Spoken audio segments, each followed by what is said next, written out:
નમસ્કાર મિત્રો, GK with Solanki Pankaj ચેનલમાં આપનું હાર્દિક સ્વાગત છે.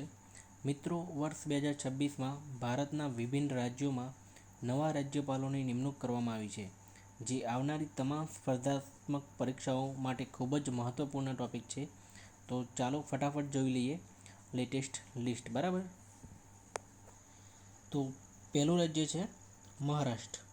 તો મહારાષ્ટ્રના નવા રાજ્યપાલ તરીકે જિષ્ણુદેવ વર્માની નિમણૂક થઈ છે. પછી છે પશ્ચિમ બંગાળ. તો પશ્ચિમ બંગાળમાં RN રવિને જવાબદારી સોંપવામાં આવી છે. બરાબર, આ છે RN રવિ. પછી છે તેલંગાણા. તો તેલંગાણાના નવા રાજ્યપાલ શિવ પ્રતાપ શુક્લા બન્યા છે. કોણ? શિવ પ્રતાપ શુક્લા. પછી છે બિહાર રાજ્ય.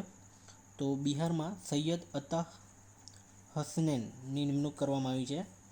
પછી છે નાગાલેન્ડ. તો નાગાલેન્ડમાં નંદકિશોર યાદવ. બરાબર, નંદકિશોર યાદવની નિમણૂક કરવામાં આવી છે નવા રાજ્યપાલ તરીકે.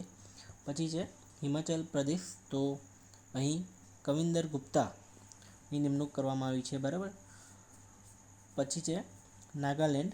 તો નાગાલેન્ડના નવા રાજ્યપાલ નંદકિશોર યાદવ છે. બરાબર. અને પછી છે દિલ્હી યુનિયન ટેરેટરી. તો તેમાં તરણજીત સિંહ સંધુની નિમણૂક કરવામાં આવી છે. બરાબર.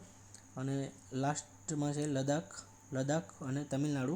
તો લદ્દાખમાં છે વિનયકુમાર સક્સેના અને તમિલનાડુમાં છે રાજેન્દ્ર વિશ્વનાથ આર્લેકર. તો મિત્રો, આ હતી 2026ના નવા રાજ્યપાલોની સંપૂર્ણ યાદી. જો તમને આ વિડીયો ગમ્યો હોય તો લાઈક કરો, તમારા મિત્રો સાથે શેર કરો અને આવી જ લેટેસ્ટ જનરલ નોલેજની માહિતી માટે આપણી ચેનલ જીકે વિથ સોલંકી પંકજને સબસ્ક્રાઈબ કરો. ધન્યવાદ. મળીએ આગલા વિડીયોમાં. Thank you.